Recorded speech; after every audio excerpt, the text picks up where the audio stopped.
నమస్తే అండి, నా పేరు రామ్మోహన్ అండి. మాది వి ఫర్నిచర్ మాది తెనాలండి. నేను చెప్పబోయే టాపిక్ అండి ఫంక్షన్ హాల్ గురించి. కొత్తగా ఫంక్షన్ హాల్ కడుతున్నారు, మీరు ఎలాంటి టెక్నిక్స్ పాటిస్తే మీరు నెంబర్ 1 అవుతారు. అలాగే మీరు ఆల్రెడీ ఫంక్షన్ హాల్ మీరు సాగట్లేదు, ఎలాంటి టెక్నిక్స్ పాటిస్తే మీరు సాగుతుంది అనేది నేను ఈ వీడియోలో చెప్తానండి. ఫంక్షన్ హాల్ అనగానే ఫస్ట్ ఆఫ్ ఆల్ మెయిన్ గుర్తుపెట్టుకోండి పార్కింగ్ అండి. పార్కింగ్ కోసం ఎంతైనా డబ్బులు ఖర్చు పెట్టండి. ఎందుకంటే ఒక 1 అవర్ 2 అవర్స్లో కస్టమర్స్ అంతా వస్తారు కాబట్టి మీరు పార్కింగ్ ప్లేస్ ఇవ్వండి. ఒకవేళ పార్కింగ్ ప్లేస్ లేదు, మీకు అవకాశం లేదు, ఇంకా అది వదిలేయండి. ఇది ఇంపార్టెంట్ పాయింట్. ఆల్రెడీ చేసేవాళ్ళు అయితే కనుక ఫస్ట్ ప్రిఫరెన్స్ దీనికి ఇవ్వండి. కట్టేసిన దానికైతే అద్దెకి ఏమైనా దొరికిద్దాం చూడండి, అదైనా ట్రై చేయండి. దగ్గరలో డబ్బులు అయినా సరే దానికి సపరేట్ ఛార్జ్ తీసుకోండి. పార్కింగ్ ఇబ్బంది ఏమి ఉండదు. ఫస్ట్ పాయింట్ ఇదండి. సెకండ్ పాయింట్ ఇంపార్టెంట్ అండి, ప్రతి ఒక్కళ్ళు ఇవాళ ఫంక్షన్ అంటే కెమెరా లేకుండా లేదు, బ్యాక్గ్రౌండ్ డిజైన్ మండపం డిజైన్ లేకుండా లేదు, అలాగే ఆర్కెస్ట్రా డ్యాన్సులు ఇలాంటివి లేకుండా లేదు. ఈ 3 కంపల్సరీ కదండి. ఈ 3టికి ఎట్లయినా సరే కెమెరాకి, బ్యాక్గ్రౌండ్ డిజైనింగ్కి, ఆర్కెస్ట్రాకి మీ ఫంక్షన్ హాల్కి ఎంత ఖర్చు అవుద్ది అంత ఖర్చు అవుద్ది. అంటే మీ ఫంక్షన్ హాల్కి మీరు ₹1,00,000 రెంట్కి తీసుకున్నారు అనుకోండి, ఇదో 2 లక్షలు, అది 2 లక్షలు అవుతుంది. అంటే ఆ ఫంక్షన్ హాల్ తగ్గట్టుగా చేస్తున్నారు. నేనేం చెప్తా అంటే మీరు ₹2,00,000 రెంట్ తీసుకున్నప్పుడు దానికి ఇంక్లూడింగ్ ఈ 3 మీరు ఇచ్చేయచ్చు ఫెసిలిటీస్. ఎలాగో చెప్తానండి. ఎల్ఈడీలు పెట్టండి, బ్యాక్గ్రౌండ్ పర్మనెంట్ సెటప్ చేసేసేయండి. ఎల్ఈడీలు మీరు వేరే ఎల్ఈడీలో పెళ్ళి అనుకోండి, పెళ్లి సెట్టింగ్ వేసేసేయండి. ఒక 10 ఫ్రేములు 20 ఫ్రేములు చూపించండి. ఆ 20 ఫ్రేములు ఒక అరగంట తర్వాత ఒకటి వచ్చిందని చెప్పేసండి పెళ్ళికి. లేదా పుట్టినరోజుకి అయితే ఎలాంటి ఫ్రేమ్లు వేయాలి. ఎల్ఈడీలు సెట్టింగ్లు బ్రహ్మాండంగా వచ్చినండి. ఎల్ఈడీలు పెట్టేసేయండి బ్యాక్గ్రౌండ్ మొత్తం.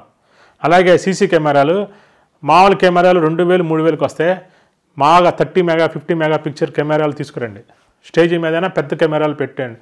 పైనుంచి స్టేజీకి 4 వైపులా 4 కెమెరాలు, సెంటర్లో కెమెరా, ఒక స్టేజీ మీద 5 కెమెరాలు పెట్టండి. కార్ పార్కింగ్లో, గెస్టుల దగ్గర, భోజనాల దగ్గర ఒక 40 కెమెరాలు పెట్టేసేయండి.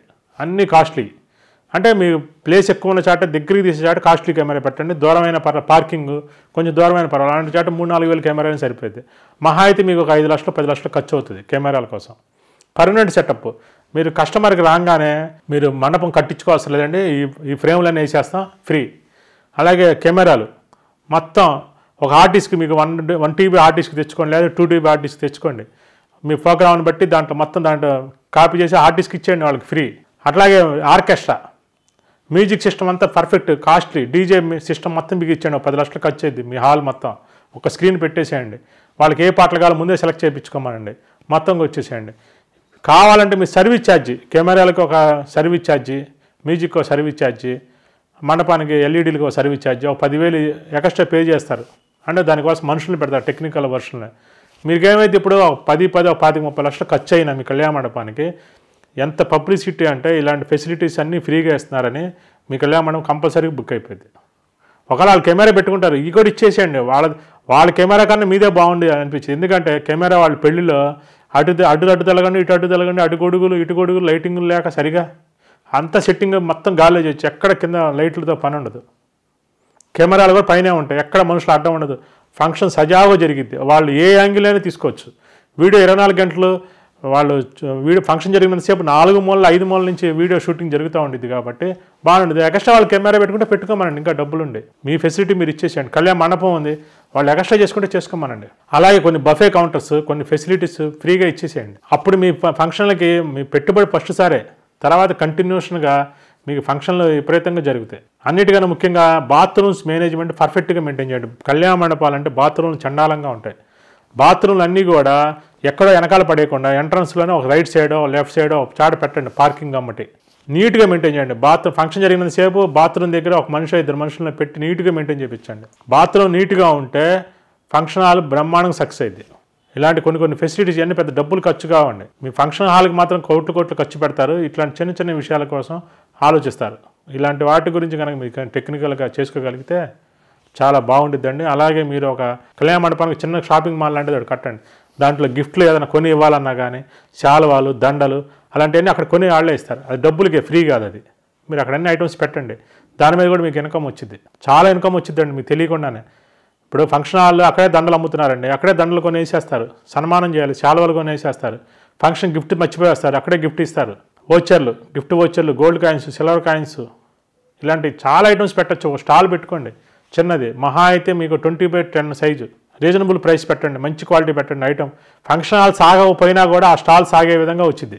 మీ దాంట్లో సరైన ఐటమ్ కనుక పెట్టగలిగితే ఫంక్షన్ హాల్ సాగకపోయినా అది సాగిద్ది. అంటే ఎక్కడ ఫంక్షన్ అక్కడికి వచ్చి కొన్ని ఐటమ్ పెట్టాలి మీరు. ఆ స్టాల్ ఎవరో వాళ్ళకి రెంట్కి ఇవ్వండి. మీరు చేయగలిగితే మీరే చేయండి, మంచిది. మీరు చేయలేరు ఎవరికైనా రెంట్కి ఇవ్వండి. ఇలాంటి ఐటమ్ పెట్టాలని చెప్పండి, ఇంత పాంచని పెట్టాలని చెప్పండి, అద్భుతంగా సాగిద్ది. అలాగే ఈ వీడియో మీద మీకు ఏమైనా సందేహాలు కానీ, సలహాలు కానీ, సూచనలు కానీ ఏమైనా ఉంటే కనుక కామెంట్ బాక్స్లో తెలియజేయండి. నేను ఫర్దర్ వీడియోలో చెప్తాను. అలాగే మీరు కళ్యాణ మండపం కట్టేటప్పుడు కూడా ఎంత పెద్ద కళ్యాణ మండపం అయినా సరే 3-4 పార్ట్లకు వచ్చేట్టు చేయండి. ₹1,00,000 అయితే హాల్ మొత్తం ఇచ్చేట్టు, 50,000 అనుకుని సగం ఇచ్చేట్టు, 25,000 అయితే సగం వచ్చేట్టు, అలా పార్టేషన్లు వచ్చేసినాయండి ఇప్పుడు లేటెస్ట్గా. అవి పెట్టేసుకోండి. అవసరమైతే మీరు చిన్న ఫంక్షన్కి ఇవ్వచ్చు, పెద్ద ఫంక్షన్కి ఇవ్వచ్చు. పెద్ద ఫంక్షన్ సంవత్సరం మొత్తం మీద మీకు బుక్ అయితే 50 కళ్యాణ మండపాలు కూడా బుక్ అవ్వవు.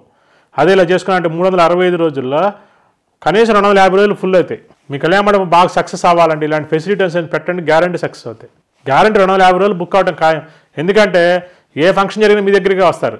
కొన్ని ఫెసిలిటీస్ మీరు ఇవ్వండి. మనకు ఈరోజు 2 లక్షలు వచ్చిందా, 1,00,000 వచ్చింది, 50,000 వచ్చింది, జోలో పెట్టేసుకుందామా, మనది అయిపోయింది కదా అనుకోకండి. దాని మీద ఆదాయంతో పాటు సర్వీస్ కూడా ఇవ్వండి. మీ కళ్యాణ మండపం పెట్టేది దేనికి, పేరు కోసం కళ్యాణ మండపం పెడతారు, ఇంకా మీ పేరు డబల్ అయింది. అట్లాగే వాష్ బేసిన్లు ఎక్కువ పెట్టండి. వాష్ ఏరియాలో బాగా ఎక్కువ పెట్టండి. అక్కడ తూములు వాటర్ ఆగేటట్టుగా కానీ మెతుకులు ఆగేటట్టుగా పెట్టకండి. పెద్ద పైపులు ఇచ్చేసేయండి. కావాలంటే బయట తీసుకెళ్ళి బయట అక్కడ ఆపుకోండి. అక్కడ వాష్ బేసిన్లో వెంటనే క్లియర్ అయిపోవాలి, ఎప్పుడప్పుడు క్లియర్ అయిపోవాలి. బయటికి వెళ్ళిపోయి అక్కడ కావాలంటే ఒక గొంత పెట్టి దాంట్లో ఆపుకోండి చెత్త అంతా. అట్లాగే డస్ట్బిన్లు పర్మనెంట్ సెటప్ చేయండి. మంచి మీరే స్టీల్ బాగా నీట్గా కనబడేట్టు, ఈజీగా మూవబుల్, ఇలా ఫోల్డింగ్ అయ్యేట్టు. భోజనాల హాల్లోనే అక్కడ మూవబుల్ వాష్ బేసిన్లు మీరే సెటప్ చేసేసేయండి. వాష్ బేసిన్లు, డస్ట్బిన్లు ఎన్నైతే ఉండిద్దో అన్ని ఫంక్షన్లు అంత సక్సెస్ అయితే అంత నీట్గా ఉండిద్ది. ఫంక్షన్ హాల్ మీ క్లీనింగ్ కూడా ఈజీనే. మీ ఫ్లోరింగ్లు కానీ అన్ని దెబ్బ తినకుండా ఉంటాయి. మీరు వేసే కార్పెట్లు అన్నీ చెడిపోకుండా ఉంటాయి. మీరు డస్ట్బిన్లు కనుక మూవబుల్ పెడతాయి, మంచిది తెచ్చి పెట్టేసేయండి. ఇలాంటివన్నీ చిన్న టెక్నిక్స్ మీరు పాటించండి. మీ ఫంక్షన్ హాల్ చాలా అభివృద్ధి చెందిద్దండి. ఈ అవకాశం ఇచ్చే చాలా ధన్యవాదాలు. నమస్కారం.